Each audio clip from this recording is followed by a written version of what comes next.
Hello दोस्तों, यशस्वी के nursing के यूट्यूब चैनल पर आपका फिर से स्वागत है। आज अपन बात करेंगे रेस्पिरेटरी एसिडोसिस के रिगार्डिंग। फिर लास्ट पोर्शन बचेगा अपन का रेस्पिरेटरी एल्कलोसिस। Respiratory alkalosis. उससे पहले अपन ने पोर्शन कंप्लीट किया था। एक तो एबीजी के अंदर फर्स्ट तो था अपना metabolic acidosis and acidosis. Second था अपना मेटाबॉलिक एल्कलोसिस। एल्कलोसिस ये चारों टॉपिक क्लियर होने के बाद अपनी एबीजी 100% हो जाएगी कंप्लीट। इसके रिगार्डिंग अपन जो भी क्वेश्चन पुटअप होते हैं, जो थ्योरेटिकल भी आते हैं या जो प्रैक्टिकल भी होते हैं, उनको अपन साथ में सोल्व करते जाएंगे। शुरुआत करते हैं आज की वीडियो की। अपन सबसे पहले बात करते हैं अपन रेस्पिरेटरी एसिडोसिस का कैसे होता है, क्यों होता है। शुरुआत करते हैं अपन ह्यूमन स्ट्रक्चर में जो रेस्पिरेटरी सिस्टम है। अगर मैं बात करूं तो ये हो गया अपना फेरिंग्स।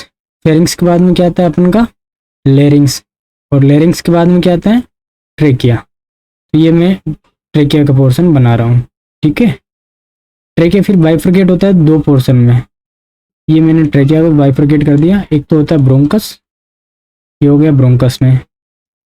फिर ब्रोंकस बाइफरकेट होता है ब्रोंक्यूल्स में। किस में होता है? ब्रोंक्यूल्स में। ब्रोंक्यूल्स, ठीक है। फिर ब्रोंक्यूल्स लास्ट का टर्मिनस पोर्शन होता है उसमें एल्वोलीज में। किसमें होता है? एल्वोलीज में। एल्वोलीज से ये हो गया अपन का लंग्स का पोर्शन, ठीक है।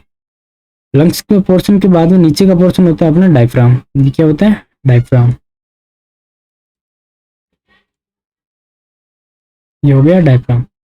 अब रेस्पिरेशन सिस्टम में क्या है कि अपना यहाँ फेरिंग से लगा के डायफ्राम तक अगर कहीं भी अबनॉर्मलिटी है, अबनॉर्मलिटी के साथ में क्या हो रहा है, अगर पेशेंट को क्या हो रहा है, ब्रेडिपनिया हो रहा है। क्या हो रहा है? ब्रेडिपनिया हो रहा है। ब्रेडिपनिया मीन्स रेट 12 से कम होना। अगर रेट 12 से कम हो रही है तो साथ में क्या होता है पेशेंट को, एक तो O2 की अगर कमी हो रही है और या PCO2 का लेवल इंक्रीज हो रहा है। क्या हो रहा है? PCO2 लेवल इंक्रीज हो रहा है। तो वो कंडीशन क्या होगी? रेस्पिरेटरी एसिडोसिस की कंडीशन कन्वर्ट हो जाएगी। नेक्स्ट अपन बात कर लेते हैं कि इसके कोज क्या हो सकते हैं। कोज के लिए अपन बात करें तो कोज के लिए मैंने एक छोटी सी निमोनिक बना रखी है डिप्रेस नाम से। किस नाम से बना रखी है? डिप्रेस नाम से। डी डिप्रेस से अपन डी से देखते हैं। डी से होता है ड्रग्स। अगर किसी पेशेंट ने ड्रग्स, या मान लो अगर किसी पेशेंट को डिजीज हो रखी है, ड्रग्स की बात करें अपन, ड्रग्स में अगर पेशेंट ने किसी ने ओपोइड्स ले रखा है, कौन सी ओपोइड्स मेडिसिन ले रखी है, ओपोइड्स में क्या क्या आती है, या तो पेशेंट ने फेंटानिल ले रखा हो या पेशेंट को मॉर्फिन दे रखा हो। क्या दे रखा हो? मॉर्फिन दे रखा हो। इन दोनों कंडीशन में क्या होगा, पेशेंट को ब्रेडिपनिया होगा, ब्रेडिपनिया, और साथ में क्या होगा, O2 लेवल डिक्रीज होगा। नेक्स्ट अपन बात कर लेते हैं डिजीज पोर्शन में। डिजीज पोर्शन में अगर पेशेंट को किसी को माइस्थेनिया ग्रेविस हो रखा हो, तो या किसी पेशेंट को GBS सिंड्रोम हो रखा हो, GBS सिंड्रोम बोले तो गुलेनबेरी सिंड्रोम, अगर इन दोनों पेशेंट में भी क्या होता है, ब्रेडिपनिया होता है, ब्रेडिपनिया, और साथ में क्या होता है, O2 की कमी होती है। अब अपन बात करते हैं E4। E4 क्या होगा? नेक्स्ट है अपना E4 में अगर बोलूं तो होता है इडिमा। क्या होता है? इडिमा। इडिमा कौन सी? Pulmonary oedema. Pulmonary oedema.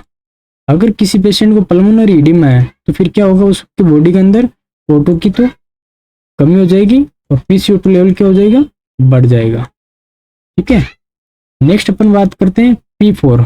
Third number पे है P4 है निमोनिया। क्या होता है? निमोनिया। अगर किसी पेशेंट को निमोनिया, निमोनिया में क्या होता है, म्यूकस का प्रोडक्शन, म्यूकस प्रोडक्शन एक्सेसिव हो जाता है। क्या हो जाता है? एक्सेसिव। अगर किसी पेशेंट को म्यूकस प्रोडक्शन एक्सेसिव हो रहा है तो उसके अंदर क्या होगा, O2 की कमी होगी, ठीक है। नेक्स्ट अपन बात कर लेते हैं 4 नंबर पे क्या है, R4 बोले तो respiratory centre. Respiratory centre problem. अगर किसी पेशेंट को मान लो ब्रेन इंजरी हो रखी हो, ब्रेन इंजरी, या किसी पेशेंट को स्ट्रोक आ रखा हो, क्या हो रखा हो, स्ट्रोक हो रखा हो, इन दोनों कंडीशन में भी क्या होता है, ब्रेडिपनिया होता है, और ब्रेडिपनिया और O2 की कमी, और क्या होता है, O2 की कमी। नेक्स्ट अपन 5th नंबर पे बात कर लेते हैं RE4। 5th नंबर पे अपन का E4 है एम्पाइसीमा। क्या है, एम्पाइसीमा। अगर किसी पेशेंट को एम्पाइसीमा हो रखा है, उसमें क्या होता है, O2 की कमी हो जाती है। नेक्स्ट अपन बात करते हैं S। 6 नंबर पे क्या है, 6 नंबर पे S बोले तो स्पाज्म ऑफ ब्रोंकस। अगर किसी पेशेंट का स्पाज्म ऑफ ब्रोंकस हो रखा है, जैसे एक तो अस्थमा वाले पेशेंट में होता है, अस्थमा वाले पेशेंट में क्या होता है, स्पाज्म ऑफ ब्रोंकस हो जाता है, उसमें क्या होता है, O2 की तो कमी, और साथ में क्या होता है, PCO2 इंक्रीज हो जाता है। नेक्स्ट अपन बात कर लेते हैं S। 7 नंबर पे क्या है, S। 7 नंबर S बोले तो अपनी एल्वोली सेक होती है, उसकी क्या होती है, इलास्टिसिटी क्या हो जाती है, डैमेज या कम हो जाती है। उस कंडीशन में भी क्या होगा, O2 की कमी और PCO2 इंक्रीज। क्यों होगा PCO2 इंक्रीज, क्योंकि बॉडी से PCO2 वॉश आउट भी नहीं होगा, और O2 की ऑलरेडी वैसे कमी रहती है। ये अपन बात करते हैं, ये सारे क्या कोज है, रेस्पिरेटरी एसिडोसिस के कोज है। नेक्स्ट अपन बात कर लेते हैं, जैसे रेस्पिरेटरी एसिडोसिस हुआ बॉडी के अंदर, फिर बॉडी क्या करती है, डिफेंस मैकेनिज्म यूज करती है। उसके लिए एक छोटा सा अपन एग्जांपल ले लेते हैं। जैसे मान लो किसी पेशेंट की पीएच है 7.29, और साथ में PCO2 की अपन बात करें, PCO2 मान लेते हैं अपन 51, और बाइकार्ब की अपन बात कर लेते हैं 24। इस एबीजी को अपन देखें तो ये एबीजी रेस्पिरेटरी एसिडोसिस को इंडिकेटेड कर रही है। तो इसका अपन बॉडी डिफेंस मैकेनिज्म क्या करती है, सबसे पहले एक छोटा सा अपन डायग्राम बना लेते हैं। ये हो गया अपन का डायग्राम, ठीक है, ये डायग्राम हो गया। यहाँ पे नॉर्मल वैल्यू, ये अपन नॉर्मल वैल्यू, यहाँ होगी अपनी एल्कलोसिस की वैल्यू, यहाँ होगी अपनी एसिडोसिस की वैल्यू। अब बात करते हैं अपन, तो सबसे पहले पीएच कितनी है अपनी 7.29। पीएच का इंडिकेट कर रही है एसिडोसिस को, तो मैंने पीएच को यहाँ मेंशन कर दिया। नेक्स्ट अपन बात करते हैं PCO2 क्या इंडिकेटेड कर रहा है, ये भी एसिडोसिस इंडिकेटर, मतलब PCO2 बढ़ा हुआ तो ये क्या आ रहा है, एसिडोसिस में। नेक्स्ट अपन बात करते हैं बाइकार्ब कितना अपना 24, जो 24 है तो बोले तो नॉर्मल है, तो SU3 को अपन ने यहाँ मेंशन कर दिया। अब अपन बात करें रेस्पिरेटरी एसिडोसिस है, ये पेशेंट को क्या हो रहा है, ये हो रहा है रेस्पिरेटरी एसिडोसिस।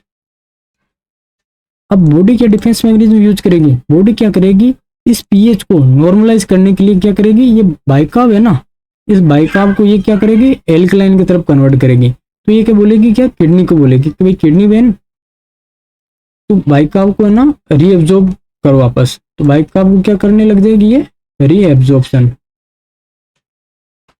ठीक है। किडनी क्या करेगी, ज्यादा से ज्यादा बाइकार्ब को रीएब्जॉर्प्शन करना स्टार्ट कर देगी।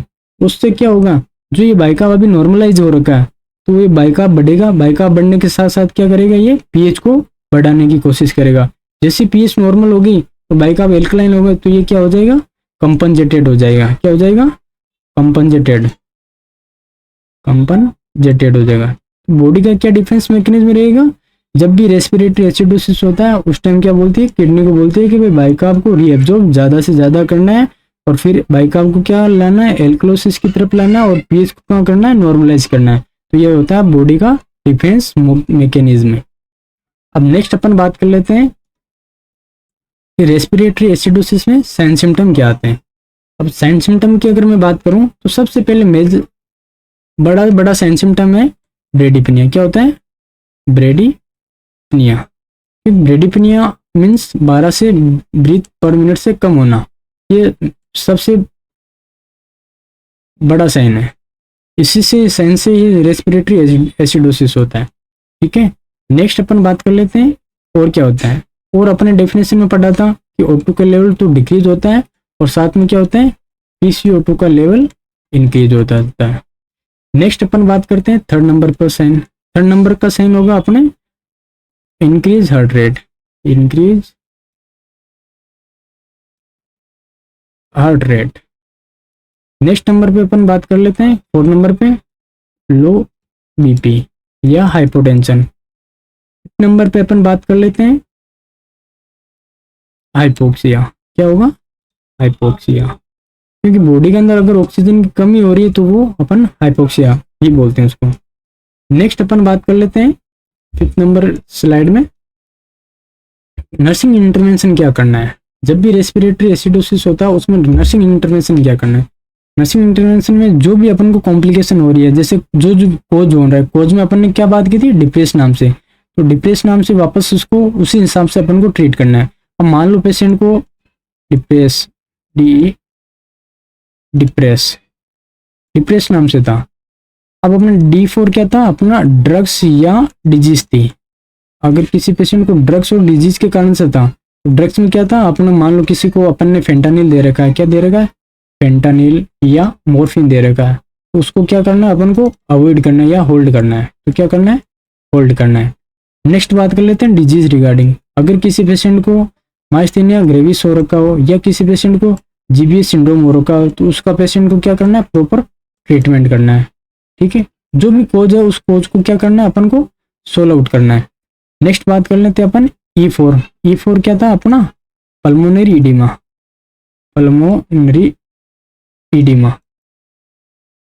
पल्मोनरी इडीमा को ट्रीट करने के लिए क्या करना होता है, अपन को पेशेंट को प्रॉपर NS 3% है, NS 3% से नेप करवाना है। क्या करवाना है, NS 3% से नेप करवाना है। नेक्स्ट अपन बात कर लेते हैं P4 तो क्या, अपना निमोनिया। अगर पेशेंट को निमोनिया के कारण से हो रहा है तो प्रॉपर क्या देनी है अपन को, एंटीबायोटिक्स। ठीक है, फोर्थ नंबर अपन बात कर लेते हैं R4। क्या है, R4 रेस्पिरेटरी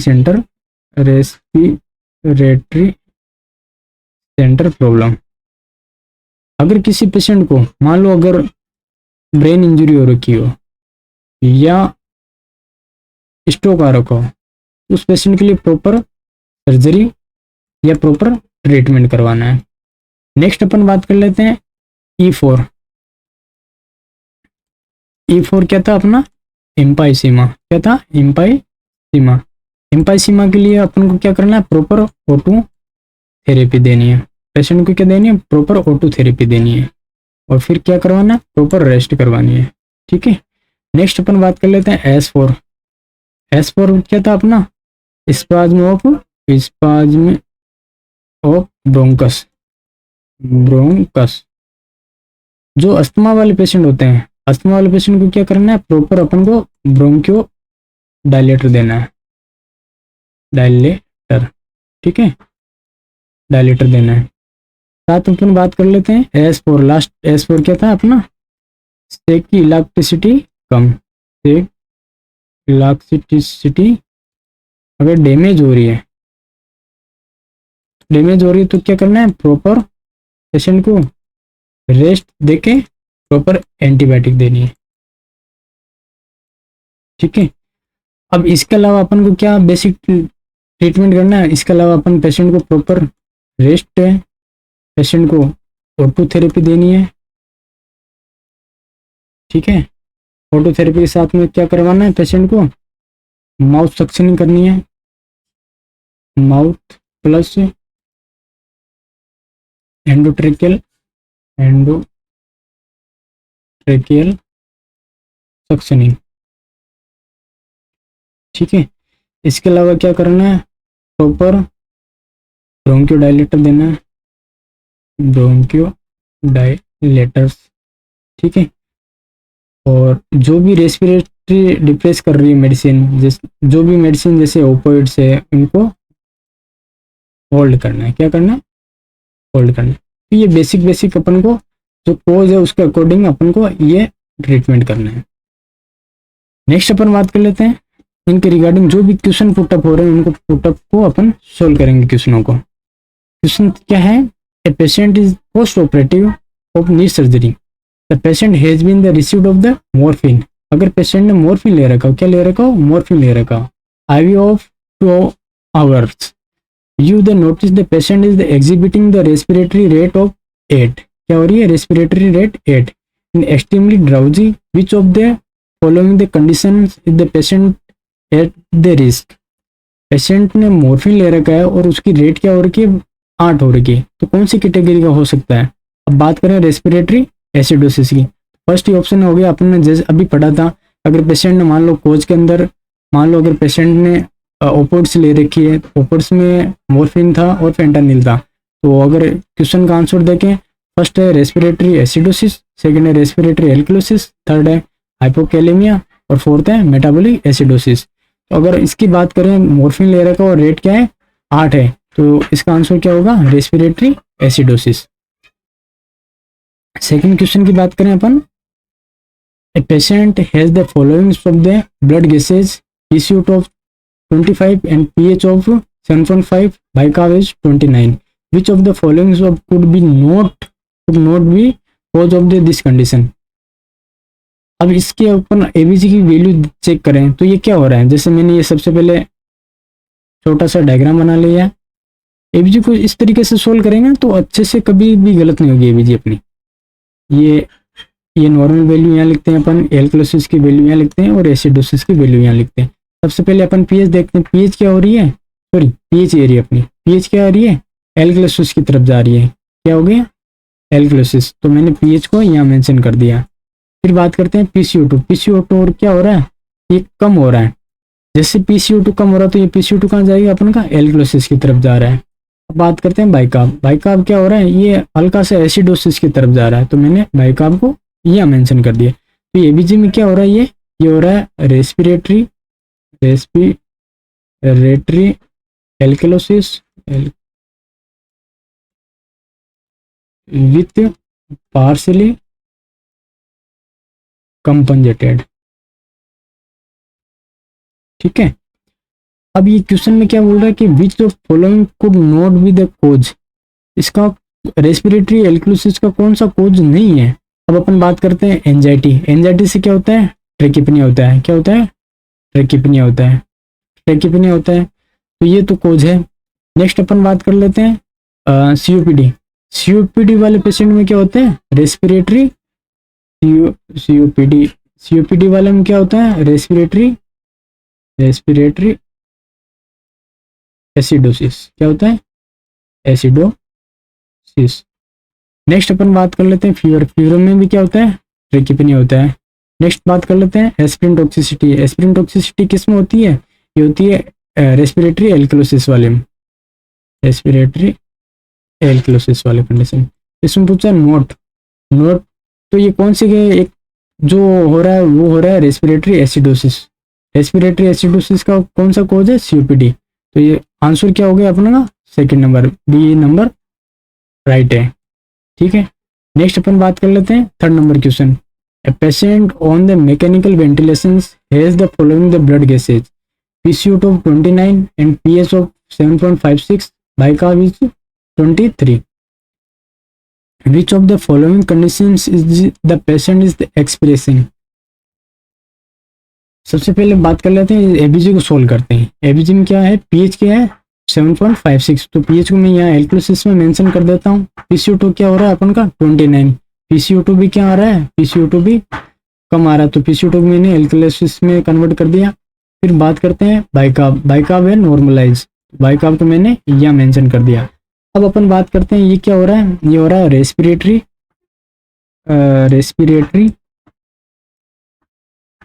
एल्कलोसिस विथ अनकम्पनसेटेड, क्या हो रहा है, अनकम्पनसेटेड। अब फिर आंसर में अपन देखते हैं respiratory alkalosis not compensated, respiratory alkalosis with partially compensated, respiratory alkalosis with fully compensated, respiratory acidosis with partially compensated. तो फर्स्ट आप आंसर क्या हो गया, रेस्पिरेटरी एल्कलोसिस विथ अनकम्पनसेटेड, इसमें नॉट कंपनसेटेड, मतलब यही है answer, first number answer okay है। नेक्स्ट अपन बात करते हैं 9 नंबर की। 9 नंबर स्लाइड है, 4 नंबर क्वेश्चन है। बात करते हैं patient is expressing the respiratory acidosis due to the brain trauma, due to brain trauma which of the following is the lab value the correlated with this acid imbalance. अब अपन बात करते हैं कौन सी एबीजी है जो brain trauma को मतलब रेस्पिरेटरी एसिडोसिस के अंदर सूट करती है। सबसे पहले अपन बात कर लेते हैं पोटेशियम की। पोटेशियम में अगर छोटी सी मैं आपको बात बता देता हूँ, नोट कर लीजिए आप। अगर किसी पेशेंट को मान लो यहाँ पे मैं लिख देता हूँ हाइपर कैलेमिया, हाइपर कैलेमिया, और इधर मैं लिख देता हूँ हाइपो कैलेमिया। इन दोनों कंडीशन में क्या होगा, अगर किसी पेशेंट को अगर मेटाबॉलिक एसिडोसिस या पेशेंट को रेस्पिरेटरी एसिडोसिस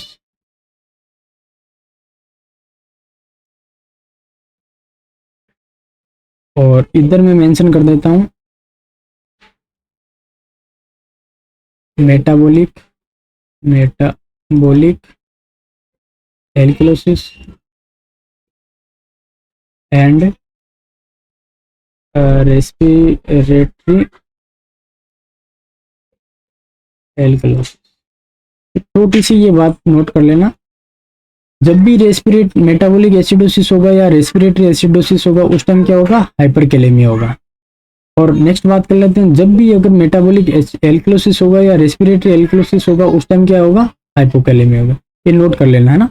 अब इस कंडीशन में क्या था अपना, रेस्पिरेटरी एसिडोसिस था, तो रेस्पिरेटरी एसिडोसिस मतलब क्या होगा अपना, हाइपरकैलेमिया होगा। रेस्पिरेटरी एसिडोसिस में क्या होता है, हाइपरकैलेमिया। हाइपरकैलेमिया किस में है, पोटेशियम लेवल है 6, बाकी के सब में क्या हो रहा है, पोटेशियम लेवल कम हो रहा है। इसमें नॉर्मल है, इसमें भी हल्का सा नॉर्मल ही है, इसमें क्या हो रहा है, ज्यादा हो रहा है। तो आंसर क्या हो गया अपना, फर्स्ट नंबर ओके है। नेक्स्ट अपन बात कर लेते हैं 5th number question. 5th number question में क्या है, विच of the patient expressing the partially compensated the respiratory acidosis. मतलब एबीजी कौन सी इसमें एबीजी है जो पार्शियली कंपनसेटेड है विथ रेस्पिरेटरी एसिडोसिस में। तो बात करते हैं अपन सबसे पहले फर्स्ट नंबर एबीजी देखते हैं। इसमें क्या है, PCO2 क्या है 35 है, PCO2 35, नॉर्मल कितना होता है PCO2 35 से 45। तो ये PCO2 को कहाँ मेंशन कर रहा हूँ मैं, यहाँ एसिडोसिस में। तो PCO2 फर्स्ट एबीजी का मैंने यहाँ मेंशन कर दिया। पीएच क्या है 7.35, पीएच क्या हो रही है, ये नॉर्मल है पीएच, तो पीएच को मैंने PCO2 यहाँ पे PCO2 यहाँ लिख दिया और पीएच मैंने यहाँ लिख दिया। बाइकार्ब क्या हो रहा है 22 से 40, ये भी नॉर्मल है, तो बाइकार्ब को मैंने ये फर्स्ट वाली एबीजी को यहाँ मेंशन कर दिया। तो ये क्या एबीजी इंडिकेटेड कर रही है कि हल्की सी ये एसिडोसिस की तरफ कन्वर्ट हो रही है, तो इसको मैंने बोल दिया ये रेस्पिरेटरी एसिडोसिस। ठीक है, पार्शियली कंपनसेटेड है या नहीं वो बाद में अपन देखेंगे। सेकंड देख लेते हैं अपन। PCO2 क्या है 53 हो रहा है। अगर PCO2 53 हो रहा है, ये मैंने गलती कर दी यार, एक सॉरी। फर्स्ट नंबर वापस देखते हैं अपन।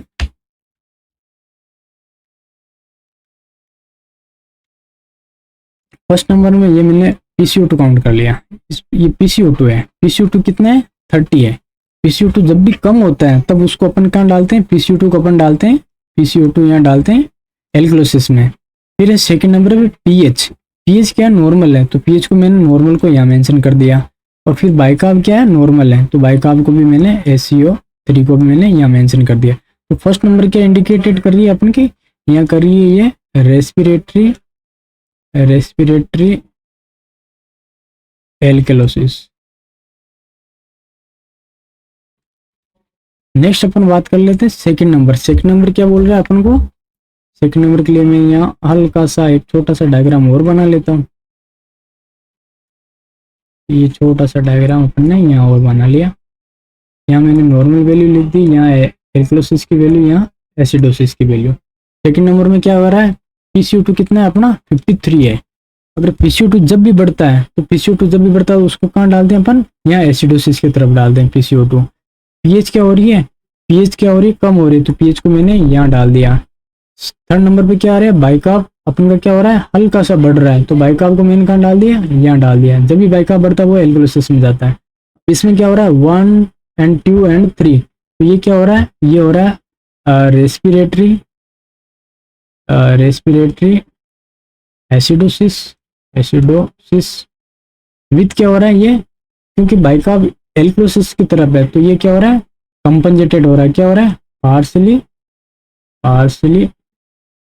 कंपनजेटेड, क्या हो रहा है, कंपनजेट हो रहा है। नेक्स्ट अपन बात कर लेते हैं थर्ड नंबर एबीजी क्या कर रही है, एक छोटा सा डायग्राम और बना लेते हैं। एक छोटा सा डायग्राम बना लिया मैंने। थर्ड नंबर में क्या कह रहा है, PCO2 क्या हो रहा है 45 है। PCO2 की नॉर्मल रेंज क्या होती है, यहाँ पे नॉर्मल, यहाँ एल्कोलिसिस, यहाँ एसिडोसिस, नॉर्मल रेंज है। नॉर्मल रेंज क्या है 35 से 45, तो मैंने PCO2 को यहाँ मेंशन कर दिया। नेक्स्ट अपन बात करते हैं पीएच क्या है, हल्की सी बढ़ रही है, तो मैंने पीएच को कहाँ मेंशन कर दिया, यहाँ पीएच को मेंशन कर दिया। बाइकार्ब क्या हो रहा है 22 से 26 होता है तो हल्का सा कम हो रहा है, तो मैंने बाइकार्ब को यहाँ मेंशन कर दिया। अब ये इसमें कौन सी कंडीशन बन रही है, अब कंडीशन क्या बन रही है, अगर पीएच से अपने यहाँ इस तरफ आ रही है और PCO2 भी नॉर्मल रेंज में भी है, बाइकार्ब भी क्या हो रहा है हल्का सा एसिडोसिस की तरफ जा रहा है। अगर इसकी फाइंडिंग अपन देखें तो ये हो रही है अपन की रेस्पिरेटरी, यहाँ पे मेंशन कर देता हूँ, ये रेस्पिरेटरी क्या हो रहा है,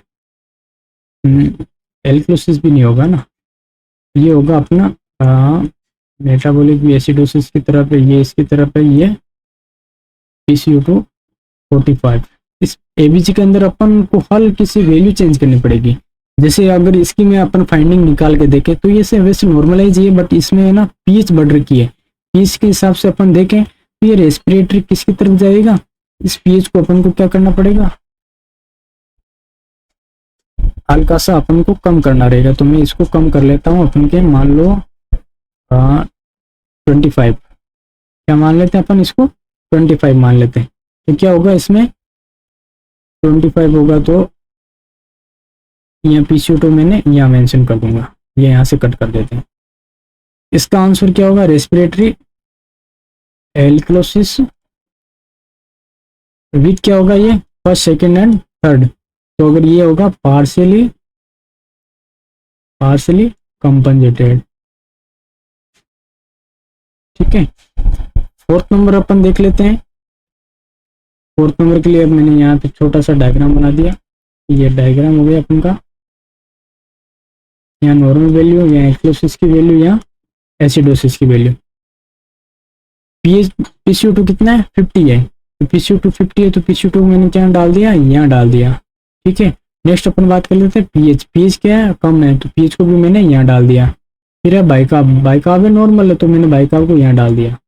ठीक है, अब अपन बात करें तो 1 2 and 3, तो ये क्या हो रही है, अनकम्पनसेटेड हो रही है। क्या है ये है रेस्पिरेटरी एसिडोसिस विथ अनकम्पनसेटेड। अब अपन बात करें, अपन को क्वेश्चन में क्या पूछा था, अपन को क्वेश्चन पूछा था partially compensated with respiratory acidosis. अपने कौन सा आंसर है अपना आंसर की बात करें तो respiratory acidosis with partially compensated, मतलब सेकंड नंबर आंसर अपना ओके है। ठीक है, नेक्स्ट अपन बात कर लेते हैं, नेक्स्ट स्लाइड 6 नंबर। अगर क्वेश्चन की बात करें तो विच of the following is not a cause of the respiratory acidosis. अब अपन कोज की बात करें तो कोज में अपन ने कौन सी निमोनिक बना रखी थी, डिप्रेस नाम से। क्या बना कर रखी थी अपन ने, डिप्रेस नाम से। डिप्रेस नाम से अगर जो भी इसमें आ रहा है तो वो तो होगा कोज, और बाकी के जो नहीं आ रहा वो है अपन का आंसर। सबसे पहले बात कर लेते हैं पल्मोनरी एडिमा। पल्मोनरी एडिमा की बात करें तो इसमें पल्मोनरी एडिमा अपने क्या था, सेकंड नंबर पे था। नेक्स्ट बात कर लेते हैं अस्थमा। अस्थमा अगर अपन बात करें, अस्थमा कौन सी वाले पेशेंट में आता है, तो अपने क्या होता है स्पाज्म ऑफ द ब्रोंकियस, तो वो भी आता है अस्थमा। इसमें आता है किसमें, रेस्पिरेटरी एसिडोसिस में। थर्ड बात कर लेते हैं अपन क्रोनिक ऑब्स्ट्रक्टिव पल्मोनरी डिजीज मतलब सीओपीडी वाले, सीओपीडी भी किस में आते हैं, एस वाले में आते हैं, तो ये भी किस में आता है, रेस्पिरेटरी एसिडोसिस में आता है। फिर अपन बात करते हैं हाइपर वेंटिलेशन। तो यहाँ पर हाइपर वेंटिलेशन कौन सी कैटेगरी में आती है, हाइपर वेंटिलेशन आता है रेस्पिरेटरी अपनी एल्क्लोसिस वाली कंडीशन में। कौन सी वाले में, एल्क्लोसिस वाले में।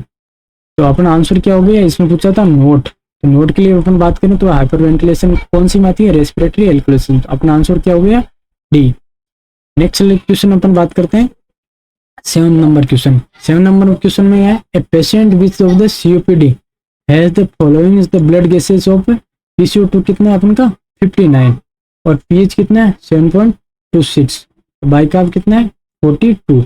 तो विच of the following condition is the presenting. अब इसमें पूछा है कि ये एबीसी सोल्व करके जो आंसर निकलता है वो बताओ। तो सबसे पहले बात कर लेते हैं अपन पीसीओ2। पीसीओ2 क्या हो रहा है, ज्यादा हो रहा है, तो पीसीओ2 जब भी ज्यादा होता है तो वो क्या होता है, एसिडोसिस में जाता है। अब बात करते हैं अपन पीएच। पीएच क्या हो रही है 7.26, पीएच भी अगर कम हो रही है तो मैंने पीएच को भी यहाँ मेंशन कर दिया। अब बाइकार्ब की बात करें तो बाइकार्ब क्या हो रहा है, ज्यादा हो रहा है, तो बाइकार्ब जब भी ज्यादा होता है वो एल्कोलिसिस में जाता है, मैंने बाइकार्ब को यहाँ मेंशन कर दिया। अब एबीजी में क्या हो रहा है 1, 2 एंड 3, तो इसमें क्या हो रहा है, ये रेस्पिरेटरी एसिडोसिस क्या हो रहा है, रेस्पिरेटरी एसिडोसिस विथ क्या हो रहा है, ये पार्शली कंपनजेटेड क्या हो रहा है, पार्शली कंपनजेट हो रहा है। तो अपना आंसर क्या हो गया, respiratory acidosis partially compensated. Respiratory acidosis कौन से आंसर में, रेस्पिरेटरी एसिडोसिस अपने सेकंड नंबर में, तो आंसर क्या हो गया बी।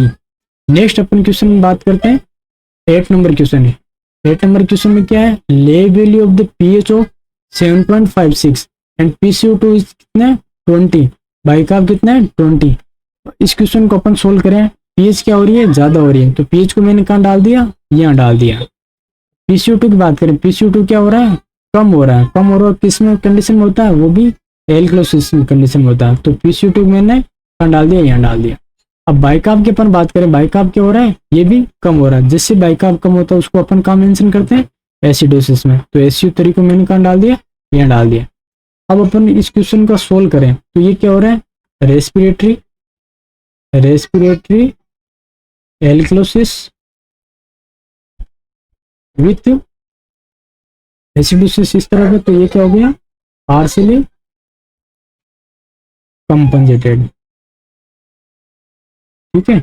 अब respiratory alkalosis with partially compensated कौन से आंसर है, respiratory alkalosis uncompensated, respiratory alkalosis with partially compensated, तो मतलब 3rd number question third number option अपना ओके है। नेक्स्ट अपन क्वेश्चन की बात कर लेते हैं 9 नंबर, ले value of 7.23 and PCO two of 37, bicarb है अपना 18।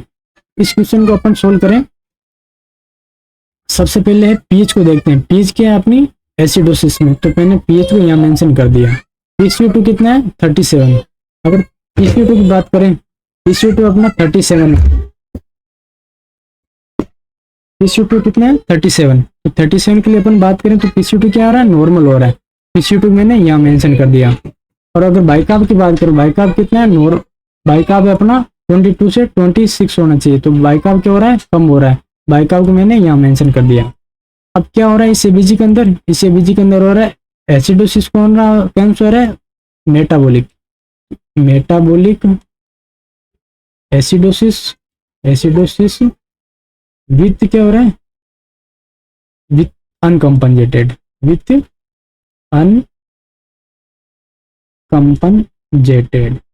ठीक है। अब आंसर अपन देखते हैं, metabolic acidosis with uncompensated. Metabolic regarding क्या है, एक तो 3rd नंबर है और एक 4th नंबर है। मेटाबॉलिक ये एल्कोलिसिस कट हो गया, ये मेटाबॉलिक एसिडोसिस अनकंपनजेटेड, तो अपना आंसर क्या हो गया, सी ऑप्शन ओके है। नेक्स्ट अपन बात करते हैं 10 नंबर क्वेश्चन, जो आज का लास्ट क्वेश्चन है। ले वैल्यू ऑफ 7.31 और पीसीओ2 इज 34 एंड बाइकार्ब 21। अब अपन पीएच की बात करें, पीएच क्या हो रही है, कम हो रही है, तो पीएच को मैंने कहाँ डाल दिया, यहाँ डाल दिया। अब पीसीओ2 की बात करते हैं, पीसीओ2 नॉर्मल कितना होता है 35 से 45, पीसीओ2 हल्का सा कम है, जैसे पीसीओ2 कम होगा तो वो किस तरफ जाता है, एल्कोलिसिस की तरफ जाता है। अब बाइकार्ब की बात करें, बाइकार्ब क्या रहा है हल्का सा कम है, बाई कार्ब को मैंने यहाँ मेंशन कर दिया। अब इस एबीजी में क्या फाइंडिंग हो रही है, SpO3 किसकी तरफ है, एसिडोसिस की। तो इसमें हो गया मेटाबॉलिक एसिडोसिस विथ क्या हो रहा है, ये फर्स्ट सेकेंड और थर्ड है, तो ये क्या हो गया विथ पार्शली कंपनजेटेड। अब अपना आंसर देखते हैं अपन, मेटाबॉलिक एसिडोसिस पार्शली कंपनजेटेड कौन से में है, मेटाबॉलिक एल्कलोसिस से मेटाबॉलिक एसिडोसिस विद पार्शली कंपनजेटेड। तो आंसर क्या हो गया अपना, सी ऑप्शन रेडी है, तो सी ऑप्शन ओके। आज का वीडियो यही है, बने रहेंगे आप यशस्वी नर्सिंग के साथ। और लास्ट अपना पोर्शन बचेगा अब जो रेस्पिरेटरी एल्कलोसिस के रिगार्डिंग है, रेस्पिरेटरी एल्कलोसिस। नेक्स्ट वीडियो में अपन बात करेंगे रेस्पिरेटरी एल्कलोसिस के रिगार्डिंग। ठीक है, ओके, थैंक यू।